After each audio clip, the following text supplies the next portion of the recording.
Now, fans, would you please remain standing and join in the singing of our national anthem? Accompanied by organist Dieter Rule.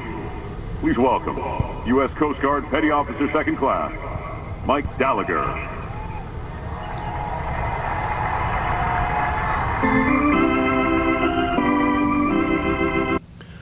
Oh, say, can you see by the dawn's early light what so proudly we hailed at the twilight's last gleaming, whose broad stripes and bright stars through the perilous fight o'er the ramparts we watched were so gallantly streaming, and the rocket's red glare, the bombs bursting in air, gave proof through the night that our flag was still there.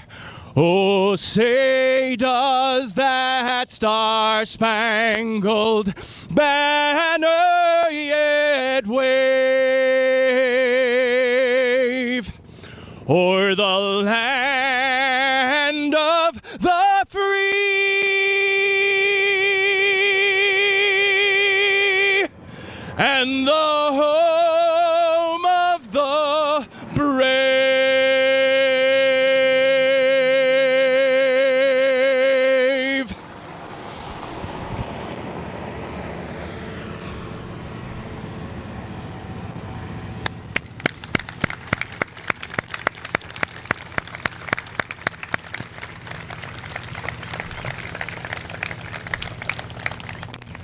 Ladies and gentlemen, please be seated.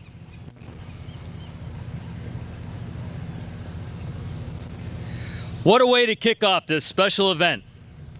Ladies and gentlemen, good morning. My name is Master Chief Jason Vanderhayden.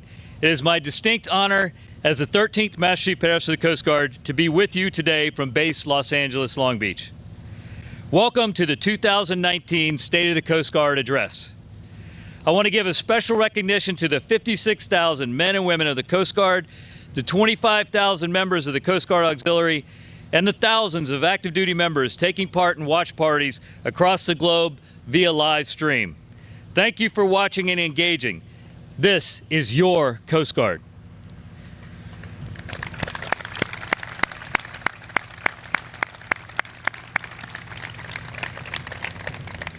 All across the world, Coast Guard men and women are standing the watch, from the most northern latitudes to the southern poles. We are there, proudly serving the American public. Please join me as we take a look at some of the history and operations of the United States Coast Guard. Water, an essential element of all life on Earth. Our nation depends on water for sustenance, recreation, prosperity, and security. America needs men and women who are masters of this element, who can navigate treacherous seas and battle dangerous storms to save those in peril, meet threats to our nation on the high seas, and defend U.S. interests where oceans freeze.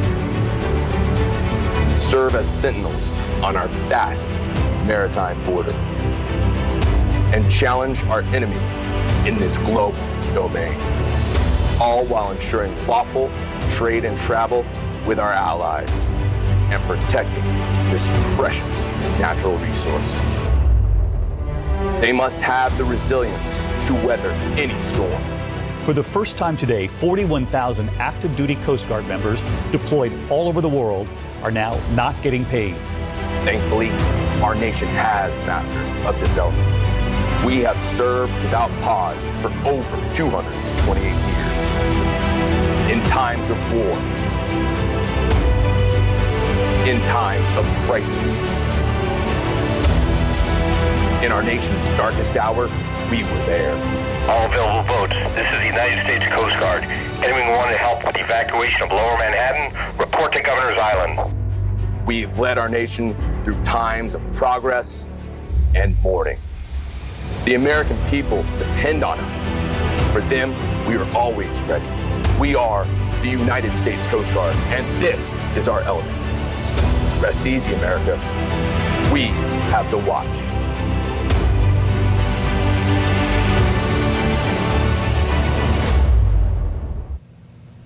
Wow.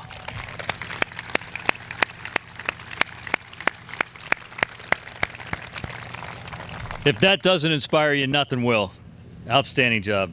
Without further ado, it is my distinct pleasure to introduce our leader, Admiral Karl L. Schultz, the 26th Commandant of the United States Coast Guard.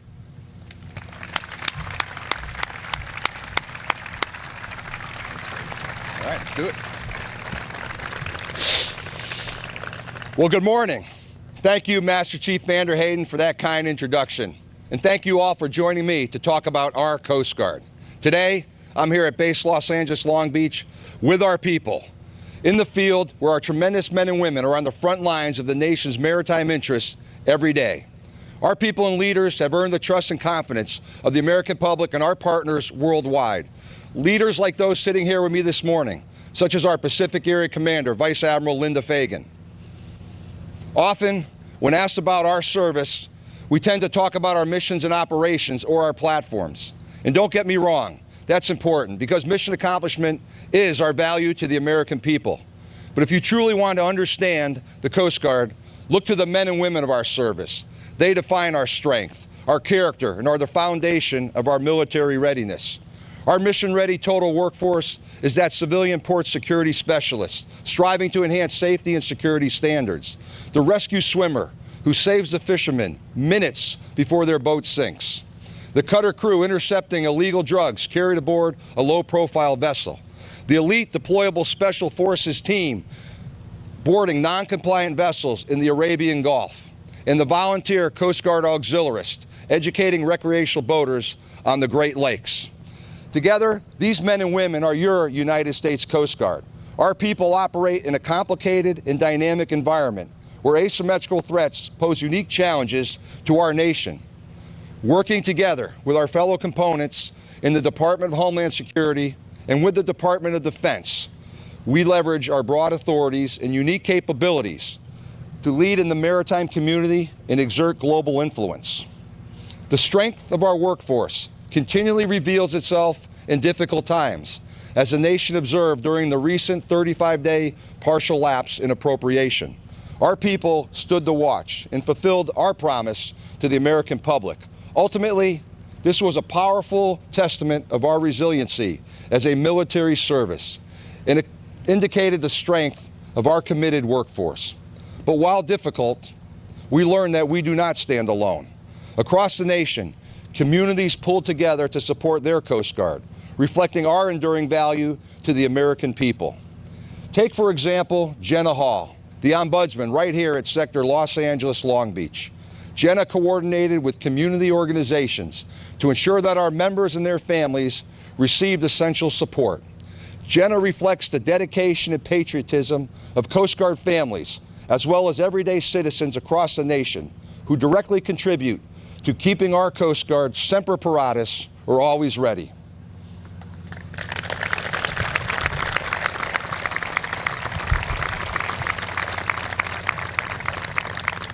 Thanks to the backing of our Department of Homeland Security Secretary, the Honorable Kirstjen Nielsen, as well as the support of this administration and the United States Congress, the recent funding provided in the 2019 appropriations and that requested for 2020 helps ensure our Coast Guard men and women remain forward-leaning. These budgets help deliver a ready, relevant, and responsive force poised to meet the needs of the nation. From the Western Pacific to the Atlantic coast, from the heartland to the polar regions. Let's now have a little fun and introduce you to some of our men and women from your United States Coast Guard. There's a reason why I chose to give this address here today in Los Angeles. Look around you. Los Angeles, Long Beach are the two busiest container ports in the United States, and together they form the 8th largest port complex in the world, with a combined throughput of 17 million 20-foot equivalent units. But the tons of cargo moving through these ports is only one part of the story.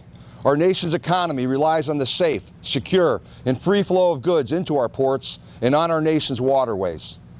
More than 90% of trade into and out of America is conducted on ships. What does this maritime commerce represent to the American public? It involves products like the smartphone in your pocket, the car you drive, even the gas in your vehicle's tank. All of these goods arrive by ship into this port, and ports like it on every coast, before reaching shelves in the stores across America. Our Coast Guard workforce helps protect this flow of goods through the global transportation system and facilitates the safe arrival of maritime commerce at U.S. ports. In fact, our safety and security regimes begin overseas through collaborative partnerships with our International Port Security Program. At home, our highly trained Coast Guard marine safety professionals continue to protect our ports by ensuring that vessels arriving meet all safety, security, and environmental standards. For example, just last month, Marine inspectors at Sector Los Angeles Long Beach, Chief Warrant Officers Dan Reed, Chris Keister, and Derek Shea, discovered multiple hull fractures and cracks on a container ship that was holding nearly 1 million gallons of oil, potentially threatening both the environment and the watertight integrity of the vessel. These Coast Guard Marine inspectors identified the damage, oversaw the repairs, and thus safeguarded the port. Each year, our Coast Guard people inspect nearly 50,000 maritime vessels, facilitating maritime commerce that drives our nation's economy. America's waterways, from our inland rivers to our global ports like this one, form what we call the Marine Transportation System, or the MTS, that highly efficient means of transporting goods. The MTS is the lifeblood of our economic engine, contributing over 23 million jobs, $4.6 trillion annually to the national economy. And this MTS and the Coast Guard workforce who facilitate the system are absolutely integral to our nation's prosperity. As you might imagine, the MTS is not static. Like any complex system, it requires skilled workers, capable tools, and regular investments for maximum productivity. To ensure the economic prosperity of our nation, the MTS of the future is going to require a sufficient number of highly trained Coast Guardsmen, inspectors, efficient mobile technology to support just-in-time supply chains, and a well-maintained waterway system to transport those goods to market. But the future isn't going to wait, and neither will the United States Coast Guard. This past fall, I released the Maritime Commerce Strategic Outlook, our vision for sustaining America's economic advantage. Additionally, over the past 9 months, we've equipped nearly 600 Marine inspectors with tablets, a first step in accelerating our workforce modernization.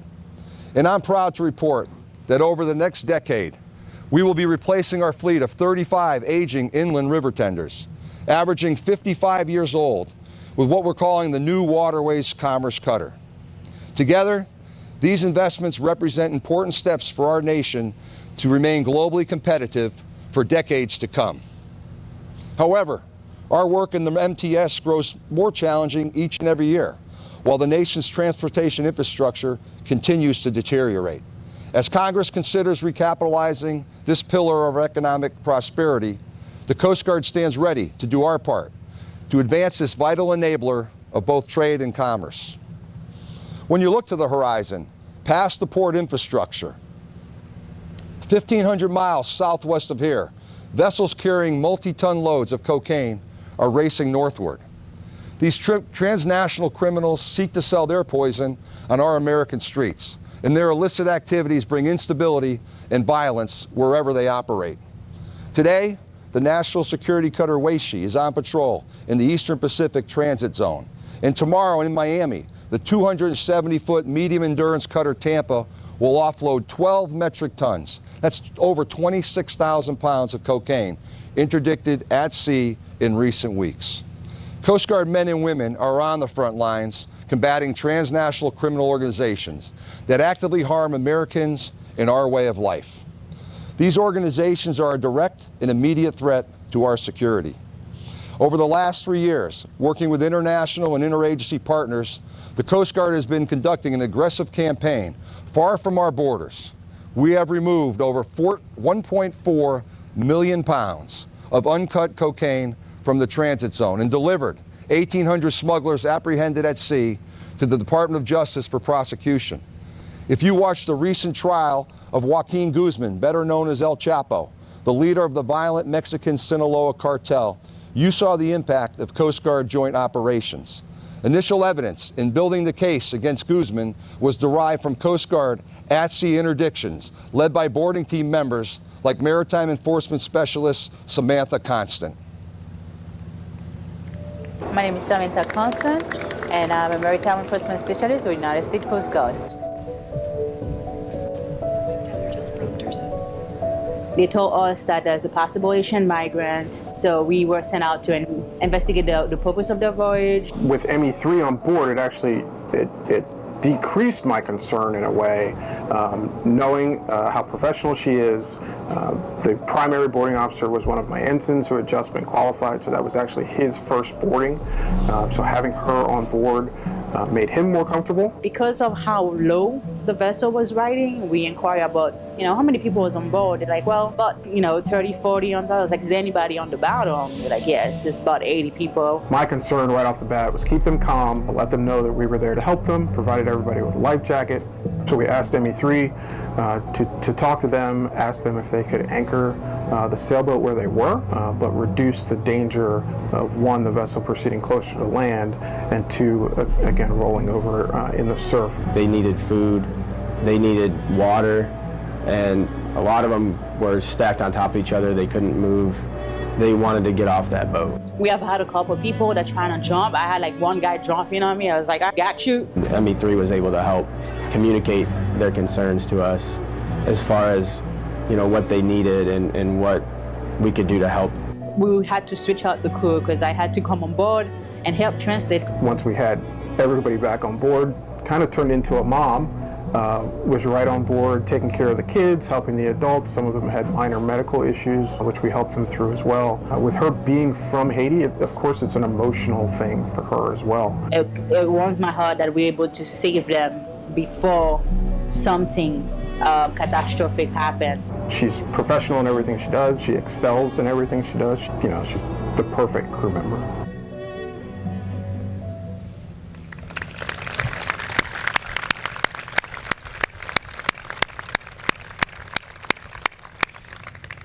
Petty Officer Constant's story is a mere glimpse of one coastie from one cutter on one single patrol. But her dedication and responsiveness represents our entire workforce. Today, Samantha serves on one of our medium endurance cutters, some of which are more than 50 years old. But soon, she'll be able to go back to sea on a new offshore patrol cutter, what we call the OPC, which will be exponentially more capable and accommodating to our mixed gender crews. Today, the OPC and polar security cutters are our top investment priorities. This next generation surface capability, beginning with OPC Argus, is already under construction. The OPC program of record is set to deliver 25 hulls, and that fleet will eventually comprise over 70% of our offshore presence. In the future, Petty Officer Constant and her shipmates will be able to be more effective responding to the nation's 21st century threats. And that future starts right here in Los Angeles, Long Beach, where we will home port our first two offshore patrol cutters beginning in 2021. And for that, I am truly very excited.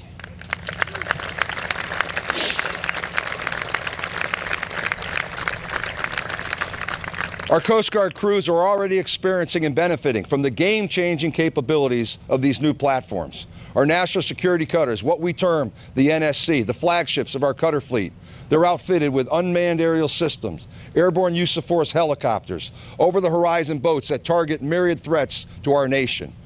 Earlier this year, the 132-person crew of National Security Cutter Stratton deployed for 104 days, conducting operations from the Bering Sea in the north to off the coast of Colombia, South America. Stratton's crew traveled over 23,000 nautical miles to enforce fishery laws, combat drug smugglers, exemplifying the agile and diverse capabilities of both the cutter and her assigned crew. During this patrol, Stratton employed the ScanEagle unmanned aerial system to great effect across a wide range of operational missions. You can see how effective the ScanEagle automatic surface search and queuing sensors are in this video. With our modern fleet, enabled by intelligence and air support, our Coast Guard men and women, like the crews of Stratton and Weishi, will optimize our disruption of bulk loads of pure cocaine at sea, where it is most vulnerable to interdiction. Large drug interdictions at sea reduce push factors in Central America. Push factors are the drug-related violence and corruption that fuel economic and political instability, and that sow the seeds for illegal migrants to seek safer havens in the United States. In short, our at-sea interdictions reduce pressure on our southwest border. ScanEagle is truly a game changer for our crews, and I'm proud to report that this technology is coming to every national security cutter in our fleet.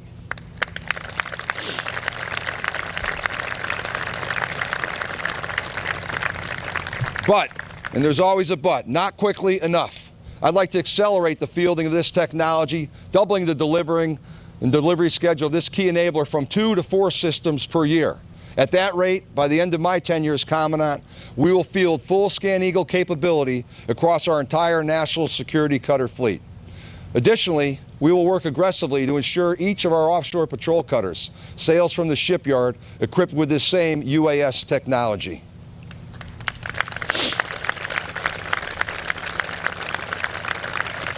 Here today, at the gateway to the Pacific, is an absolute opportune time to reflect on the Coast Guard's deployability across the globe. We play a critical role ensuring an open, prosperous, and inclusive world order. We are truly a locally based, nationally relevant, and globally connected Coast Guard. Wherever Coast Guardsmen deploy, we protect our homeland, project global influence, and model appropriate maritime governance to countries around the world. At this very moment, on the other side of the Pacific, the crew of Coast Guard cutter Berthoff is deployed supporting the Department of Defense Indo-Pacific Commander, contributing our unique authorities to support the United States Navy and our allies amidst the backdrop of great power competition.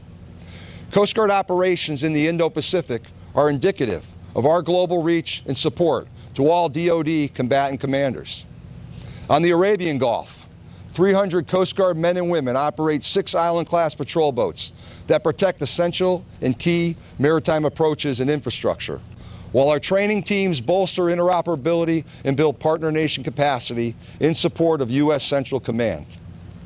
However, our deployed workforce cannot continue to operate effectively in this harsh and demanding environment with antiquated equipment. Thanks to the support of Congress and the administration, 4 new fast response cutters have been funded, and upon arrival in the CENTCOM theater will provide even more capability as they conduct regional maritime security operations.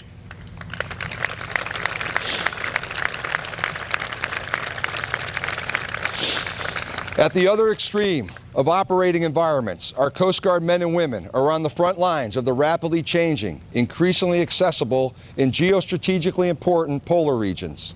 Similar to our work in the Indo-Pacific theater, the Coast Guard builds trust and diplomacy to ensure a collaborative environment through international forums and joint exercises. The Arctic and Antarctic hold vast resources, and aspiring near-peer competitors such as China and Russia are expanding their icebreaker fleets as well as their bases, access, and influence. My greatest concern for these regions lies with America's very limited icebreaking fleet. Currently, our nation has only 2 operational icebreakers, 1 medium and 1 heavy. And our heavy icebreaker, the Polar Star, is 43 years old and well past her service life. Having recently returned from Operation Deep Freeze in the Antarctic, the most remote and unforgiving environment on the planet, Polar Star's crew successfully broke through dozens of miles of ice to resupply our American colleagues and international partners at the McMurdo Station, the logistical hub of the U.S. Antarctic program. Without this American presence on the continent, we cede future influence in the region. In the polar regions, presence absolutely equals influence. However, our presence is increasingly harder to maintain with each passing year. In the midst of her successful deployment, the Polar Star broke her centerline SAF shield due to the stress of ice operations, allowing water to enter the ship. I want to commend the dedication and tenacity of her assigned crew.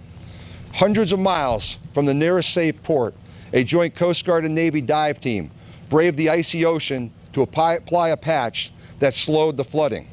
Meanwhile, engineers, immersed in 30-degree bilge water, using special tools fabricated on board the ship, successfully repaired their own ship. Every year, I observe this type of innovation and dedication to mission excellence from the men and women aboard Polar Star.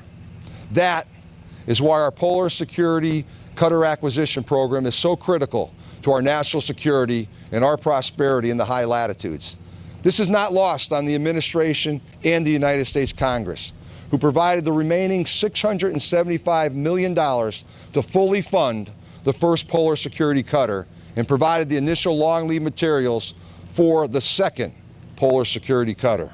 As we build these new breakers, I will continue to advocate for what I call the 6-3-1 approach.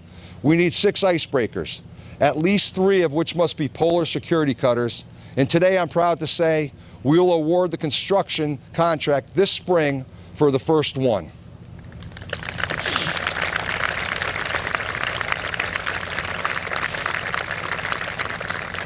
And none of this is possible without champions like senior Alaska Senator Lisa Murkowski, sitting with us today right here in the front row. Thank you, Senator, for your steadfast support.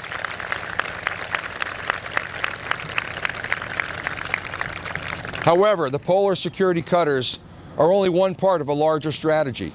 Senator Murkowski knows better than anyone that the Arctic landscape has changed. It has become more competitive between nations vying for influence and resources. This change necessitates fresh thinking as an Arctic nation, and we must double down on our leadership in this developing region. That's why today we are poised to release an essential update to our Arctic strategic outlook. While deployed globally, as we've just discussed, our highly adaptable Coast Guard men and women stand ready to respond in the homeland for both daily operations and crises. As many of you here today can appreciate, man-made and natural disasters alike require innovative and effective crisis response. When recent hurricanes devastated American communities, the Coast Guard was there as the nation's first maritime first responder. You saw us on scene across disasters in the Caribbean, the Pacific, and the Gulf, and along the Atlantic seaboard, saving over 13,000 lives.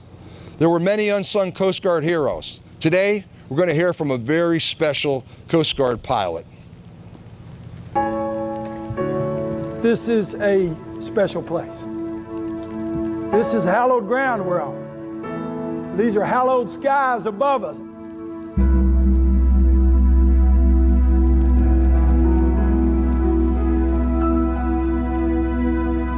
This is a special place in our nation's history, and today is a special day in our service's history.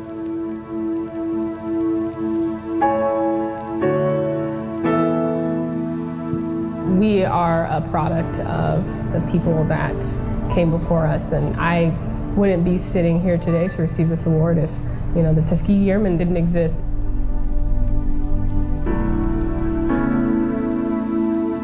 What she has done is the same thing that those Tuskegee Airmen did. And what she's done, and what many of you have done, is prove that courage and ability and the ability to get things done and the ability to lead people in times of chaos and times of danger, that really doesn't matter what color your skin is. What matters there is what's in your heart, what's in your head, what's in the training you've had, and in your grit and determination. I'm so proud of you.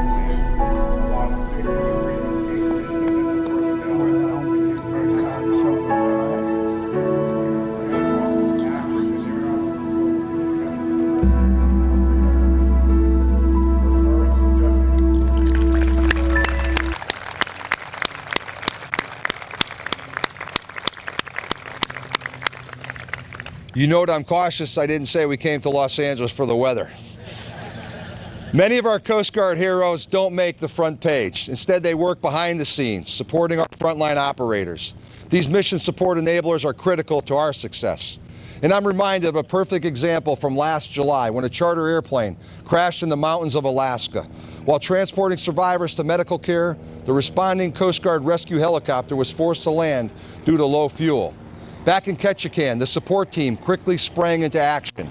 Chief Machinery Technician Graham Edwards Mr. Dennis Diamond and Mr. John Von Essen rapidly engineered a custom portable fuel transfer kit for a second helicopter.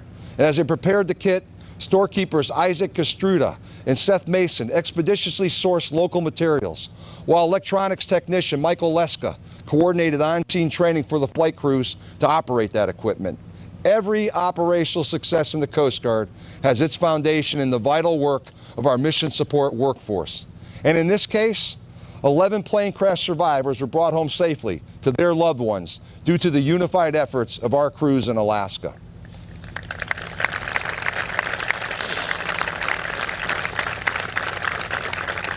This is the epitome of Team Coast Guard in both daily work and in crisis response.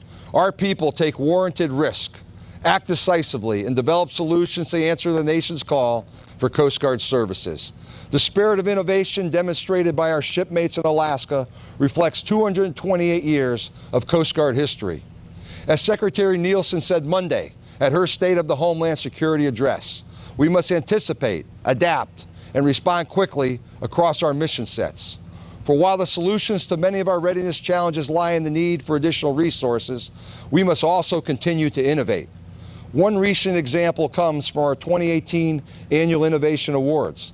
Lieutenant Nathan Shakespeare and auxiliarist David Hoffman created a mobile app that optimized rescue operations during Hurricane Harvey. We continue to improve upon this platform, so when the next hurricane hits, our response posture will be enhanced. We will be Semper Paratus. Now, we must extend that innovative spirit to the cyber domain. When you look around at this port, you clearly see the cranes, the containers, the ships, the physical infrastructure of our maritime transportation system. Cyber is the spinal cord of this vital system, and we must protect it from increasingly present and challenging threats. That's why today, the Coast Guard has 300 service members supporting U.S. Cyber Command and Department of Homeland Security cyber operations, defending cyberspace, enabling operations, and protecting infrastructure. Underlying everything we do, from our response to hurricanes to countering criminal networks, there is an ongoing technological revolution. Technology has created opportunities for efficiencies, but it has also created vulnerabilities.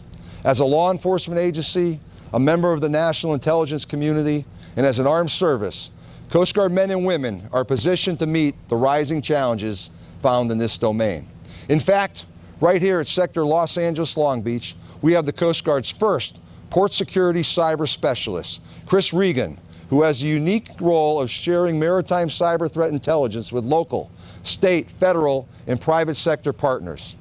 Within DHS's cybersecurity framework, Coast Guard men and women, alongside the interagency, assess risks, identify threats, and respond to attacks on our nation's critical infrastructure, not just the MTS. During the recent 2018 midterm elections, intelligence specialist Chief Bauerlein utilized his expertise to improve the cybersecurity of local and state election systems. In the military, our people define our service. They are more than mere employees. The key to the Coast Guard's success has always been our diverse workforce. To recruit, develop, and retain today's incredibly talented American youth in our all-volunteer military force, we must continually adapt to maintain our competitive edge. I want the Coast Guard to be an employer of choice. To achieve this, my top priority as Commandant is service readiness.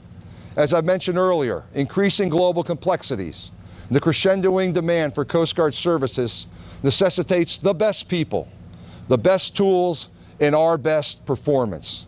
This begins and ends with our people, but real change requires new ways of thinking. We must make a difference today for the Coast Guard of tomorrow. And I'm committed to delivering real change to address important issues to our members, like childcare accessibility, affordable housing, and talent management initiatives to infuse better flexibility and permeability within our ranks. We must apply this thinking across the full spectrum of personnel support systems and bring the best ideas to bear in an expedient fashion. Shortly after becoming Commandant, I established the Personnel Readiness Task Force, a full-time team of 7 active duty, reserve, and civilian members led by our Vice Commandant, Admiral Charlie Ray. The task force is charged with turning ideas into actionable changes that better our Coast Guard workforce. One area for improvement and continual focus is our inclusivity. All of these changes ring hollow if we are not a fully inclusive service. That's why 25 years ago in April, the Coast Guard developed and codified our core values: honor, respect, devotion to duty. To be a service that embodies these lofty ideals, they must be more than just words. They must be our call for action. My vision for the Coast Guard is that every member of our team has the right and the expectation to come to a safe workplace, to be part of a service that values them as an individual, that is free from threats and discrimination, and that is absolutely committed to each member's success and that of their families. We are accelerating our Field Inform initiatives to drive organizational change. Last year, we commissioned a women's retention study to understand why the Coast Guard retains women at a disproportionately lower rate than men, and to help identify areas for improvement. The results of this study will be publicly released next week. Our Personal Readiness Task Force has been directed to identify immediate opportunities to implement the study's recommendations. We've heard the voices of our Coast Guard women that are committed to both their careers and their families. And today, I'm proud to announce a new policy that'll utilize surge staffing from our Coast Guard Reserve Corps to backfill members on convalescent and caregiving leave, including new parents.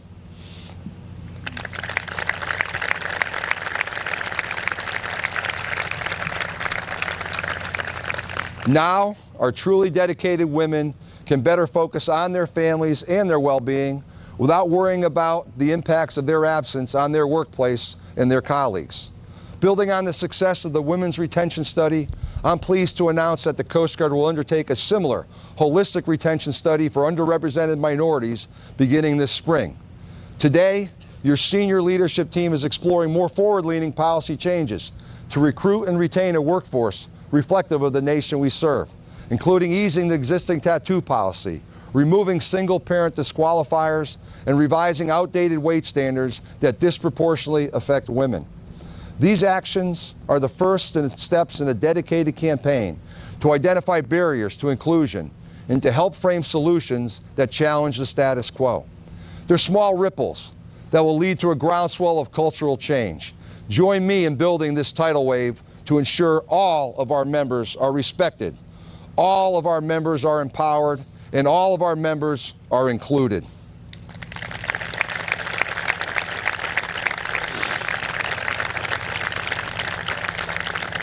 Inclusion allows for the development of the critical bonds that will put us on a course to mission success and ultimately help us maintain our standing as the world's best Coast Guard. Similarly, we must align our governance to allow our members of our workforce, all of our members, to fully contribute their talents with today's increasing demand for Coast Guard services. Our reserve force, manned by dedicated Americans from across the nation, is a key element of our operational success, which is why we're shifting government and governance of our reserve program directly under our Commandant for Operations. And with the support of the President's budget, we are increasing our reserve training. Not only that, but I'm proud to announce that the budget carves out $2.7 million for tuition assistance for our reservists. The first time in recent years, we will fund reserve requests for tuition assistance without the requirement to be on active duty.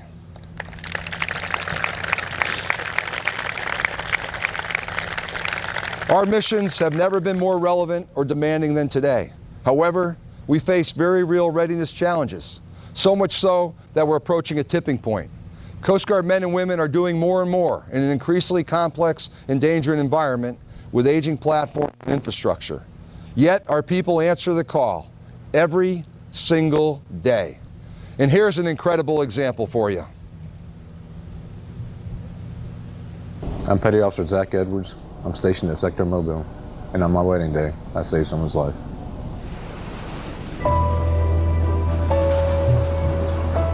The day was perfect. It was beautiful out. Just a beautiful day. After the wedding, my wife and I were taking pictures, and someone kind of came up and said, "Hey, this guy's having a hard time getting in." We look out there, and as we look out, we notice that he's drifting further out and that he's struggling a little bit to come back. We both looked at each other, and immediately she said, "Go get him." He was saying, "I can't breathe, I can't breathe," as the waves crashed over him. But once I got to him, I was kind of relieved. As long as I had him in my arms, I knew, things were going to be okay. I just kind of looked around and got scared and thought the worst in a way. As I looked down the beach, there's first responders coming to help and assist, and they come right at the perfect time, and they were able to get everybody back to shore safely. Then whenever I saw him coming up out of the water, all I could think is to rush to him and grab him. Being a Coast Guardsman means sometimes you have to put others in front of self. We think we all have that in us, and that day he did, and he saved someone's life. He's an amazing soul. That's why I married him, and it really touches my heart that everybody else gets to see how great that he is, because this is how he's always been, and he really enjoys helping people, and to see other people get to experience what I do every day is really just a true blessing. It's the best gift of all, honestly, and it's anything I think a wife could ask for. It's perfect.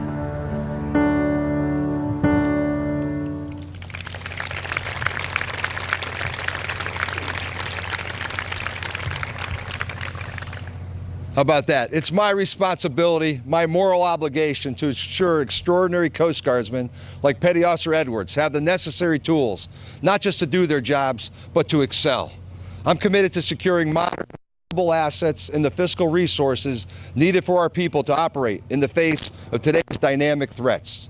Over the last 8 years, our operations support funding, O&S funding we call it, has essentially been flatlined, eroding our services purchasing power by almost 10%.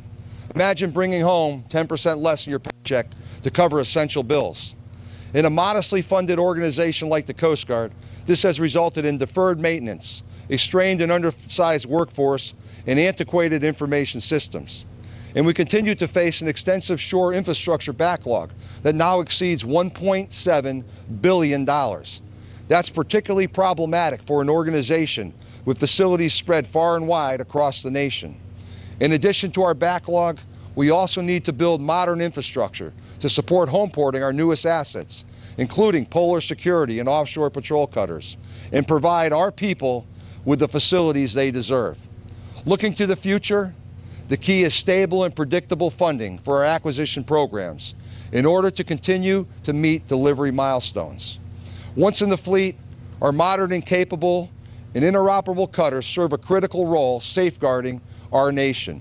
Today, with the support of the administration and Congress, we are currently building national security, fast response, and offshore patrol cutters, and in short order, waterways commerce and polar security cutters. Beyond ships, the Coast Guard's fielding new C-130J aircraft and making investments to better leverage more capability from our existing C-27 and C-144 aviation fleets, while continuing upgrades to our helicopters. And for the first time ever, we've added a $14 million line item for cyber and enterprise mission platform upgrades that will improve operations in a secure and mobile environment. We are building the Coast Guard of tomorrow today. There's no better place than Los Angeles, Long Beach to showcase these operational investments. Just up the coastline at Point Mugu, we're building a new air station at the Ventura Naval Station grounds. And the pier to my left will be the home port to our newest cutters. Not only will be the first 2 offshore patrol cutters stationed here, but the port will soon have 4 new fast response cutters, including the Robert Ward, commissioned a few short weeks ago, and the Terrell Horn, which will join the fleet here tomorrow. To be the Coast Guard that America needs takes more than just recapitalization. It requires sufficient operating and support funding to maintain those platforms, to train and equip our crews, and to support our Coast Guardsmen and their families. We're appreciative of the fiscal year 2019 budget enacted recently, which provided over $2.2 billion for capital investments and ensured continued frontline operations. I'm also thankful for the President's proposed fiscal 2020 budget requests, which will sustain our service. However, to be an absolutely ready, relevant, and responsive service requires a 5% annual increase in operating and support funding. As Congress makes tough final decisions and looks to the best ways to spend the nation's precious resources, there's not a better return on investment in government than your United States Coast Guard.